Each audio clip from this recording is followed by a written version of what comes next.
how to view all of the background tasks that are being run in Claude Code CLI.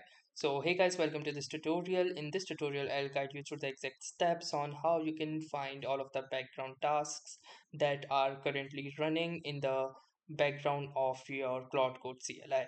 So in order to find these tasks, what you can do is simply use a single command, that is a / and then from here you can simply type in tasks. Now once you have typed in tasks, simply hit the enter button and you can see the list of all of the background tasks that are running. As currently in my case there are no tasks running, so it says no tasks currently running. Apart from that, if there are any running tasks, you can use the arrow button to navigate, and in order to view the task you can simply hit the enter button to view that particular task. So that was all for this tutorial. Thanks for watching and have a nice day.